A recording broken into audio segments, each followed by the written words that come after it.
very much for the invitation, and thank you very much for thinking I'm wise. Maybe you could tell my kids that, although they're all grown now, so it's too late. But it's actually, I got the message that I was supposed to talk to you about my career, my experience for about 15 minutes.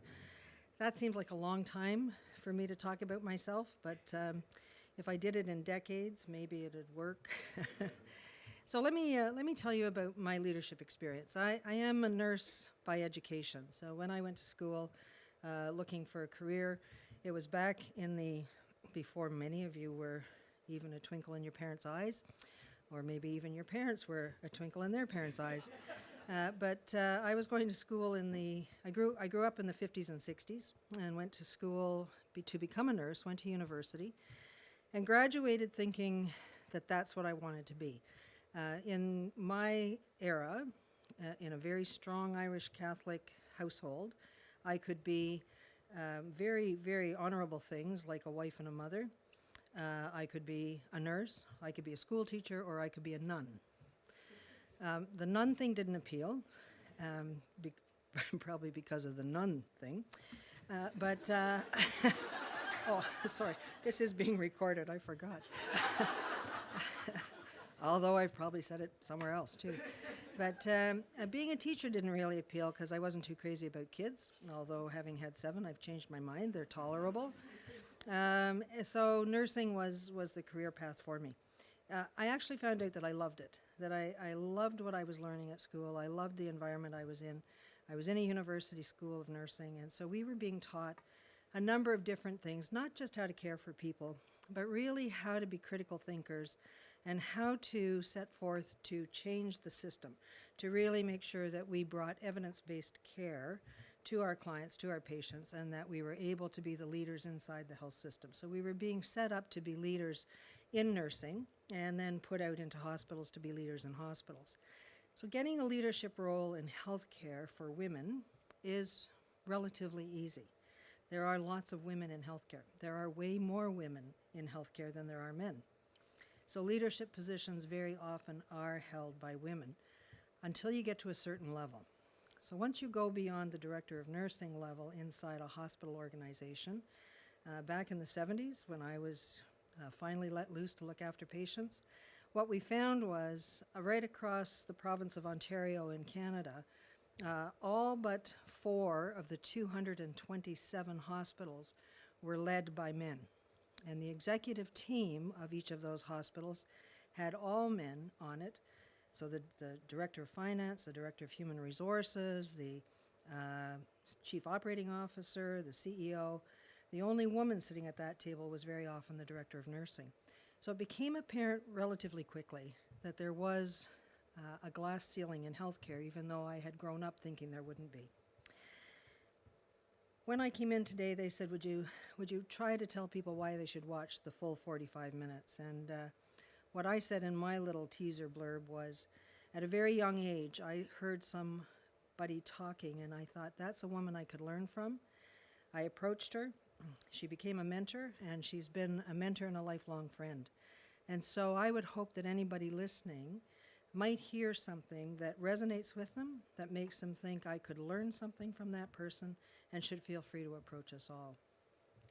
So I became a nurse. I went up the ladder in a hospital to a leadership position. I then became the assistant executive director of the hospital, and lo and behold, got there because of somebody else's misfortune. So the person whose job I took was involved in a very serious car accident.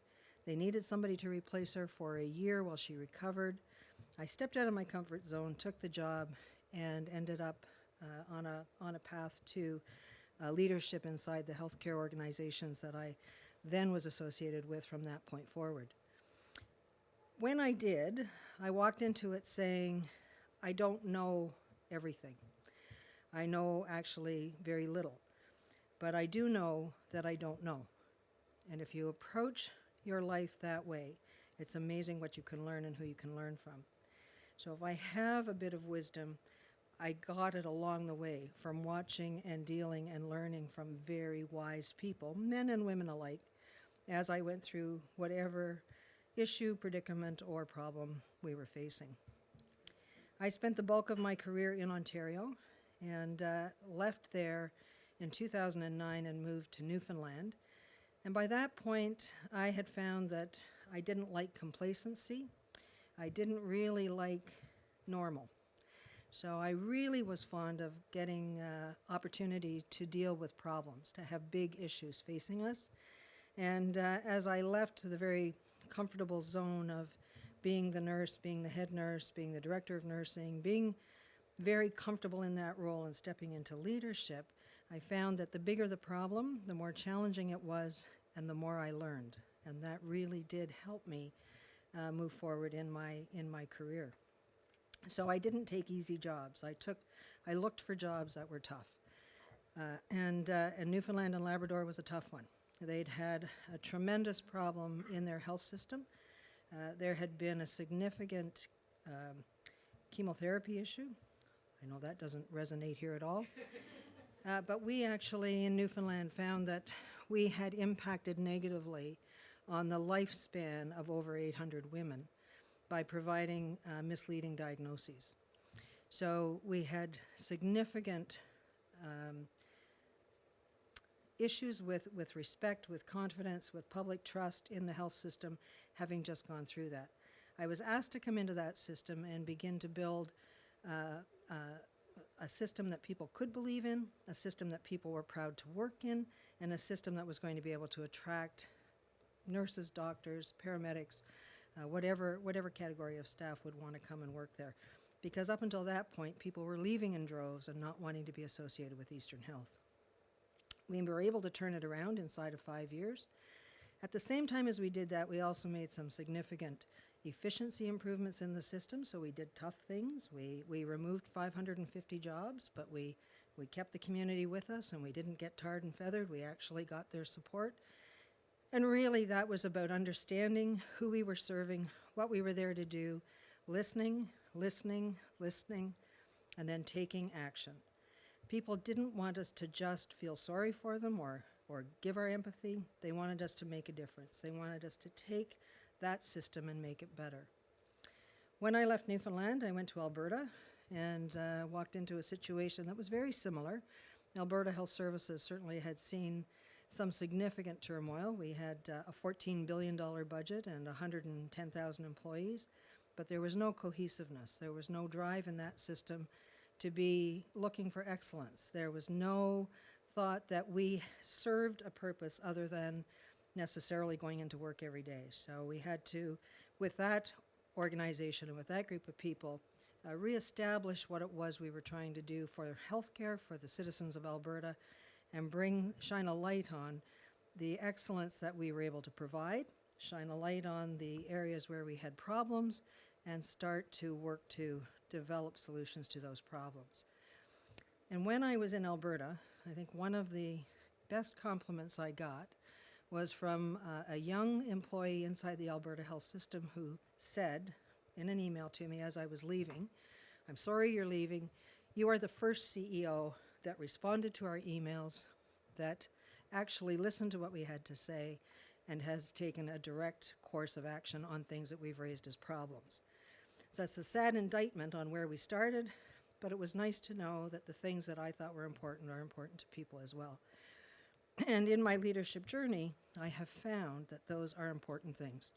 People need to feel that you're listening, but more than that, they need to feel that you hear and that you're going to take action and that you will respond to them with what it is that you can and cannot do. And they're very accepting of those things that you can't change, as long as you tell them what to expect and what you can and cannot do. So having left Alberta, I came to Australia and thought this would be a nice job to coast into retirement with. It would be easy. And then David Swan decided to leave, and I was asked if I would take on the role as chief executive. And I have to say what I said to the minister. I said to him at that point, I said, "Minister, I will tell you right here, right now, I could get you into trouble. I don't know the system. I don't know the people in the system. You're going to ask me a question. I'll go to the obvious person. I won't know if the information they give me is trustworthy or not, but I'll pass it along. and you may use it and it will be wrong. I could get you into trouble.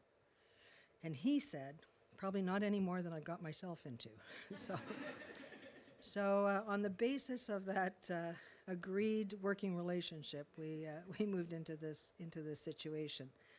And it's interesting because, again, what I have learned, what I have found, people want to be heard, they want to be listened to, they want you to take action, and they want to know what you're doing about it. So with all of the problems that we've got in healthcare, we have some shining examples of excellence.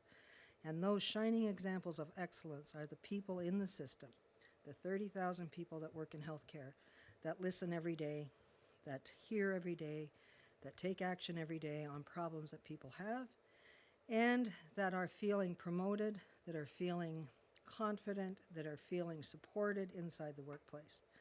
So that's another point in leadership that I think is very important, is when you get to a position where you are a leader, remember the people that you work with. Remember our obligation to everybody in the system, including our employees. Doing what we're doing here, having a gathering, talking about how we can actually support you in your career endeavors, and then making good on that promise. So I've put myself out and said, if you watch this video or if you're listening in the audience and you're wanting a mentor, give me a call. I might not be the mentor for you, but I'll help you find one, because I think that ever more important is our being able to learn and to teach. And we'll learn a lot as we teach people coming up through the system. So I'm not sure how much time I've talked, but I'll leave you with one last thing, and that is I do have 7 children, and they probably taught me more about leadership than anybody. I have a number of girls who are in the women now. They wouldn't like to be called girls, but they were going through high school, and it was interesting. One day they came home and said, "Mom, they're talking about the glass ceiling, and we don't know what that is." And I said, well, did the teacher not explain it? Well, yes, but we told her that it doesn't exist in Sudbury, Ontario. Mining town, you know. Sure it doesn't. Back in the 80s.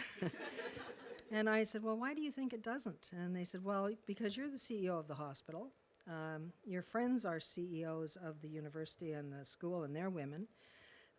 The chief medical officer of health is a woman and part of your group. I said, but that's a very unusual situation. And I said, we will only not have a glass ceiling when that happens on purpose and not because of an unusual set of circumstances. So they went back and told the teacher that they had agreed that maybe there was a glass ceiling, but they were thinking there were some cracks in it, and their job was going to be to push through the cracks. I was very proud of the day that they came home and told me that.